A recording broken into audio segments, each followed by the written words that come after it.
Do you believe that behind every bottle of sweet honey lies a miraculous journey, from the tireless flights of bees to the skillful hands of beekeepers?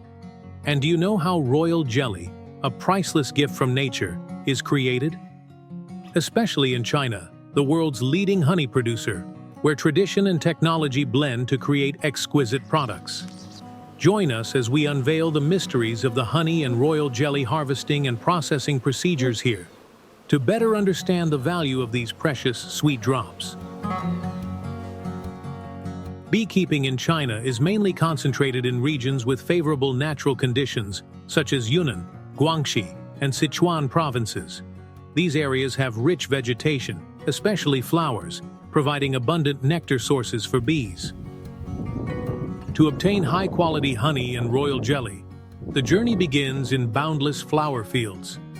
In China, beekeepers are not just workers, but also artists, companions of the bees, paying particular attention to creating an ideal living paradise for these tiny creatures.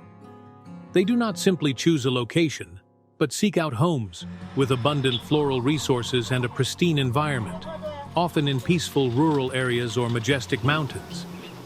In particular, did you know that beekeepers in China have a unique secret? It's nomadic beekeeping, moving with the flower seasons to maximize nectar sources from different flower species, creating unique honey flavors, like a symphony of nature. But the life of bees is not always sweet. In seasons when flowers are scarce, beekeepers become dedicated nannies, supplementing food for the bees, usually sweet drops of sugar or nutritious pollen grains, and ensuring that the bees always have a source of clean water to quench their thirst. They are also meticulous doctors, regularly checking the bees to detect early signs of disease and applying natural prevention methods, minimizing the use of chemicals to protect the health of their little friends.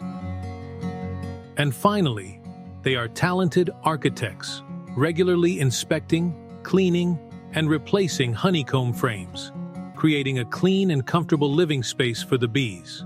Because they understand that only when bees live in the best possible environment can they create the most exquisite honey and royal jelly, priceless gifts bestowed by nature.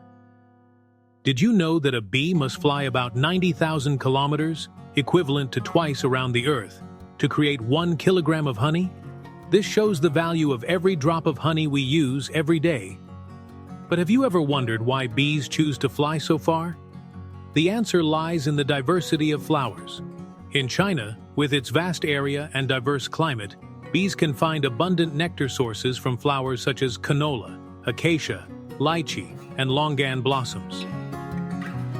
The honey harvesting season lasts from March to October, when flowers bloom profusely, providing abundant nectar for the bees. Each hive typically houses 40,000 to 60,000 bees, with worker bees responsible for collecting nectar. When the hive has accumulated enough honey and the honeycomb frames are sealed with beeswax, beekeepers check the honey's ripeness by observing the extent of the honeycomb cells being capped with beeswax. When about 80 to 90% of the cells are capped, it is the ideal time to harvest. To ensure honey meets standards before harvesting, many farms in China employ technology to measure honey moisture content using spectrophotometers. Are you curious about how traditional and modern honey harvesting processes differ? Beekeepers use protective clothing, gloves, and veils to avoid bee stings. They use gentle smoke or steam to safely drive the bees away from the honeycomb frames without agitating the colony. Beekeepers gently remove the honeycomb frames from the hives, ensuring not to break the honeycombs.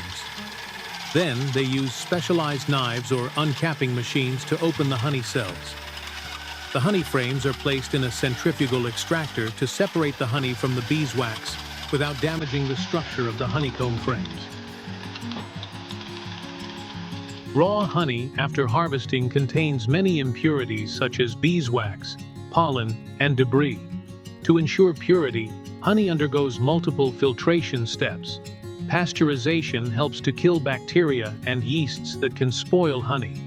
Typically, honey is heated to about 60 to 65 degrees Celsius for 30 minutes to maintain its nutritional quality. However, there is some controversy regarding honey pasteurization. Some experts argue that high temperatures can destroy important enzymes and nutrients. What do you think? Do you prefer to use raw honey or processed honey? Raw honey retains its natural flavor and nutrients, but may contain some impurities. Processed honey ensures hygiene and safety, but may lose some of its nutrients. While European countries tend to prefer raw, minimally processed honey, China employs many modern processing technologies to ensure honey quality and shelf life. A better method is to filter honey using cold membrane filtration technology, which helps remove impurities without destroying enzymes, but it is expensive and not every beekeeping farm adopts it. One of the important steps in honey processing is concentration to reduce the moisture content to below 18%, which helps extend shelf life. This process is usually carried out using vacuum evaporators to remove water without affecting product quality. Why is moisture content important? If honey contains too much water, above 20%, it can ferment and spoil quickly. Did you know that honey can be preserved for a very long time, even thousands of years, if stored properly? After undergoing filtration, pasteurization, and concentration steps, honey is packaged in glass jars or plastic containers for preservation. Some manufacturers also use aseptic packaging technology to ensure the highest quality. Did you know that royal jelly is considered queen food? It helps queen bees live longer and reproduce better than worker bees. Unlike honey, royal jelly requires more human intervention in the production process. Royal jelly harvesting is technically more complex. Royal jelly is only produced to feed queen bees, so for efficient harvesting, beekeepers must stimulate bee colonies to produce more queen bee larvae than normal. Compared to New Zealand, famous for its high-value Manuka honey and strict harvesting processes, China leads in royal jelly production, but the quality is inconsistent. The reason is that to increase production, some bee farms in China stimulate bee colonies with hormones, causing royal jelly to lose its purity. In addition, some places also mix royal jelly with other substances to increase profits. So, how do humans trick bee colonies into producing royal jelly in mass quantities? Initially, bee larvae are placed in artificial queen cups to stimulate worker bees to produce royal jelly in large quantities. Healthy bee colonies will produce higher quality royal jelly. When worker bees detect these larvae, they mistakenly believe they are future queen bees and begin to secrete royal jelly continuously to nurture them. Thanks to this technique, beekeepers can harvest royal jelly in large quantities without waiting for the bees to naturally create new queen bees. A concern that many people might have is whether forcing worker bees to continuously produce royal jelly affects their health. The answer is yes.